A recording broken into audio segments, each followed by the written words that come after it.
അയ്യോ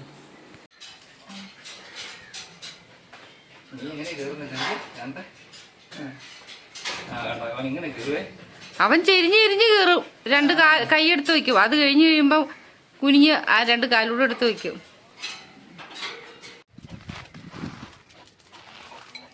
എന്നാ സന്തോഷം നോക്കി, എന്നെ അധ്വാനിച്ചാൽ തന്നെ ഒരു ബോറടിയില്ലേ ഇവർക്ക്. എന്നും ഇവിടെ വരുമ്പോൾ ഇതുപോലെ തപ്പാൻ. നമ്മൾ ബാരലിൻ്റെ അകത്ത് മത്തക്കുരു നട്ട് കഴിഞ്ഞപ്പം ചാണകം ഇട്ടായിരുന്നല്ലോ, അതിൻ്റെ അകത്ത് ഞാൻ ചീരയുടെ അരി ഇട്ടിട്ടുണ്ടായിരുന്നു കേട്ടോ. ചാണകപ്പൊടിക്കകത്തിട്ട് ഇളക്കിയേ. അപ്പം അങ്ങനെ കിളുത്ത് വന്ന കേട്ടോ ചീര. അപ്പം ആദ്യത്തെ വിളവെടുപ്പായിരുന്നേ. അപ്പം ആഘോഷമായിട്ട് പോയി എടുക്കുന്നതാണ്. നമുക്ക് ഈ മുരിങ്ങ ഒന്ന് വെട്ടിവിട്ടാലോന്നേ. അപ്പം മുരിങ്ങയൊക്കെ അതിൻ്റെ ഒരു തണ്ടും പറിച്ചു കേട്ടോ ഞങ്ങൾ. നോക്കിക്കഴിഞ്ഞ് കഴിഞ്ഞപ്പോൾ താഴെ നമ്മുടെ അമ്മൂനെയും മാളൂനെയും പുല്ല് തിന്നാനായിട്ട് പറമ്പിൽ കെട്ടിയിട്ടുണ്ട് കേട്ടോ. അപ്പോൾ അവരുടെ അവിടെ നിന്നാണ് നമ്മൾ കൃഷി ആവശ്യത്തിനുള്ള ചാണകം എടുക്കുന്നത് കേട്ടോ. കൃഷി എന്ന് പറഞ്ഞു കഴിഞ്ഞാൽ ചെറിയ കൃഷി കേട്ടോ. അപ്പോൾ പച്ചച്ചാണകമാണെങ്കിൽ എടുക്കണമെങ്കിൽ ഇവരിങ്ങനെ പറമ്പിൽ കെട്ടിക്കഴിഞ്ഞ് കഴിയുമ്പം അവിടെ കാണും കേട്ടോ. അപ്പം അത് പോയി എടുത്തുകൊണ്ട് നമ്മൾ കലക്കി ഒഴിക്കുകയും ചെയ്യും കേട്ടോ.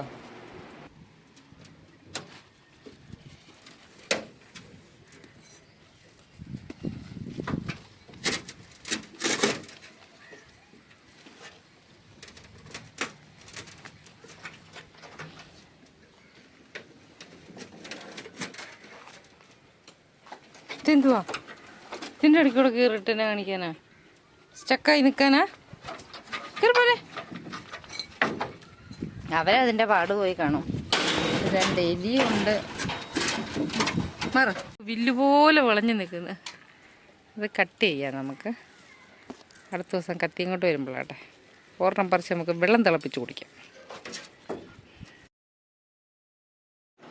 എന്ന് കയറി വന്നാലും പരാതി പോലെ പേരയോട് പറയും കായ്ച്ചില്ലല്ലോ എന്ന്.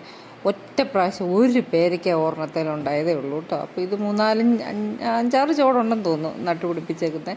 അപ്പോൾ ഈ ഓർണത്തെ മാത്രം പൂവിടാനുള്ള മുട്ടാന്ന് തോന്നുന്നു കണ്ടിട്ട് കേട്ടോ. അത്ര ഇഷ്ടം പോലെ ഉണ്ടായിട്ടുണ്ട്. പിടിക്കുമോ നോക്കാം. മഞ്ഞിനെ നോക്കിയാൽ ഇപ്പം ഇടി മുഴങ്ങുന്ന കേട്ടപ്പം കൊച്ചു മഞ്ഞിനാ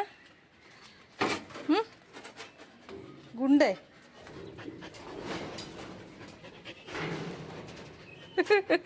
ഇടി മുഴുകുന്നുണ്ട്. അവൻ എന്നെ മിടുക്കനാന്ന് നോക്കിയേ. വാ മമ്മി എടുത്ത് പുറത്തിറക്കാം. കൊണ്ടാവാം അമ്മയുടെ പൊന്നിനെ മമ്മി എടുക്കാം കേട്ടോ. ഇല്ലെങ്കിൽ എന്തേരം ഞാൻ പുറകെ നടക്കണം. നമ്മൾ മുരിങ്ങയില ഇട്ട് വെള്ളം തിളപ്പിക്കാം കേട്ടോ. അതവിടെ ഇരുന്ന് പതിയെ തിളക്കട്ടെ. അന്നേരത്തേന് നമുക്ക് ചീര ശരിയാക്കാവേ. കാന്താരി പഴുത്ത കേട്ടോ.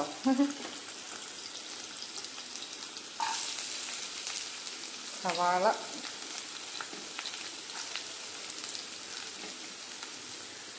കറിവേപ്പില നമുക്കിതങ്ങ് വഴറ്റാട്ടോ.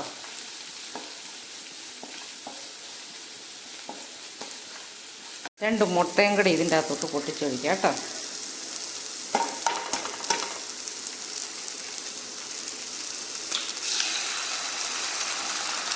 ആവശ്യത്തിനുള്ള ഉപ്പിടാവേ.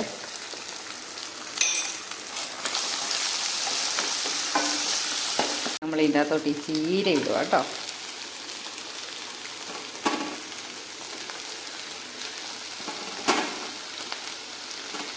അത് വാടുന്നതിന് മുന്നേ അങ്ങ് ചെയ്തേക്കാന്ന് കരുതി കേട്ടോ. അപ്പം 4 മണിക്കത്തെ ഫുഡാകും ഞങ്ങൾ. നമുക്ക് എന്നിട്ട് മുരിങ്ങയിലെ വെള്ളത്തോടെ അങ്ങ് കുടിച്ചാൽ സെറ്റായി. ഉപ്പിട്ടാൽ മതി കേട്ടോ. നമ്മൾ മുട്ടയ്ക്കകത്ത് ഇച്ചിരി ഇട്ടിട്ടുണ്ടായിരുന്നു. ഇത് സെറ്റായി കേട്ടോ. ഞാൻ ഇതിൽക്കൂട്ട് പുള്ളിക്കെടുത്ത് കൊടുക്കുക. എനിക്കുള്ളതിൻ്റെ അകത്ത് ഇച്ചിരി റവയും കൂടി ഇട്ട് ഉപ്പുമാവ് പോലെ ആക്കുക കേട്ടോ. എൻ്റെ കെട്ടിയവന് ഉപ്പുമാവൊന്നും വലിയ താല്പര്യമില്ല, അതുകൊണ്ട് അങ്ങനെ ചെയ്യുന്നത് കേട്ടോ. നമുക്ക് ഇത്തിരി റവയും കൂടി ഇടാം കേട്ടോ.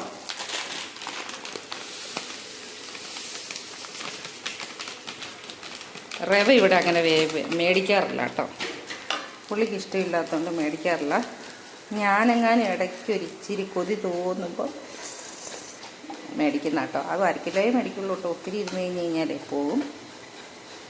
ഇതൊന്ന് റോസ്റ്റ് ചെയ്തിട്ട് വറുത്ത റവയാണ്. അപ്പം നമുക്ക് ഇതിൻ്റെ ഇത്തിരി ഉപ്പിടാവേ.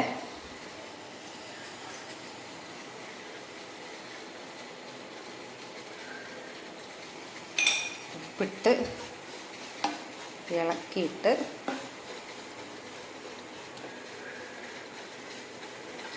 നമുക്ക് ഈ തിളച്ച വെള്ളം എടുക്കാൻ പറ്റില്ല കേട്ടോ.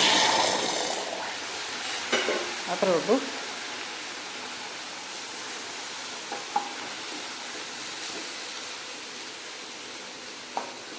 ഇതൊന്ന് ഇളക്കി തോർത്തിയെടുക്കാം കേട്ടോ. ഇത് നമ്മുടെ മുരിങ്ങയില തിളപ്പിച്ച വെള്ളം അതിങ്ങനെ നമ്മൾ ഗ്ലാസ്സിലേക്ക് ഊറ്റണം. ഒരു 5 മിനിറ്റ് സിമ്മിലിട്ട് ഞാൻ തിളപ്പിച്ചു കേട്ടോ. അപ്പോൾ ഇത് അടിച്ചു പോയ കണ്ണൊക്കെ ഉയർത്തെണീക്കുമെന്നാണ് പറയണത്. അല്ലെങ്കിൽ ഒരു സൂപ്പർ ഫുഡാണെന്നാണ് പറയണത് നമ്മുടെ മുരിങ്ങയില. അപ്പോൾ ഇതൊന്നുകൂടെ ഞാൻ തിളപ്പിച്ച് കുടിക്കും വൈകിട്ട്. അപ്പോൾ ഇതിവിടെ ഇരിക്കട്ടെ കേട്ടോ. നമ്മുടെ ഫ്രഷ് ചീര ഒന്ന് കഴിച്ച് നോക്കാമല്ലോ. നോക്കാനതില്ല, ചീരയുടെ ടേസ്റ്റൊക്കെ അറിയാമല്ലോ. നല്ല ചൂടാ. ഞാൻ നിങ്ങളുടെ ഇലയെല്ലാം കഴിക്കുന്ന കേട്ടോ. അതുകൊണ്ട് പ്രത്യേക ഒരു അഭിപ്രായമൊന്നുമില്ല. എല്ലാം നല്ലതാണ്. അതുപോലെ ഒട്ടും കെമിക്കലൊന്നും ഇല്ലാത്ത സാധനമല്ലേ. അപ്പോൾ എല്ലാവരും ഇങ്ങനെയൊക്കെ ഒന്ന് ട്രൈ ചെയ്യാം കേട്ടോ. ഉള്ളത് നമ്മുടെ ശരീരത്തിൽ പിടിക്കട്ടെ. ഞാൻ കഴിക്കാനായിട്ട് വന്ന് കഴിഞ്ഞപ്പോൾ അവൻ നോക്കുന്നുകൂടി ഇല്ല കേട്ടോ. കാരണം അതിൻ്റെ അകത്ത് ഇറച്ചിയോ മീനോ ഒന്നും ഇല്ലല്ലോ. പിന്നെ ഞങ്ങളത് കഴിച്ചു. ഞങ്ങൾക്ക് പിന്നെ ചോറ് വേണമെന്ന് നിർബന്ധ ബുദ്ധി ഉള്ള ആൾക്കാരല്ല കേട്ടോ. അപ്പം ഇത് ശരിക്കും നല്ലൊരു സൂപ്പർ ഫുഡല്ലേ. അപ്പോൾ ഇന്നത്തെ വിളവെടുപ്പും ഇന്നത്തെ പരിപാടി ഇതേ ഉണ്ടായിരുന്നുള്ളൂ കേട്ടോ. അപ്പോൾ ഇനി അടുത്ത വീഡിയോ കാണാം. ടാറ്റാ.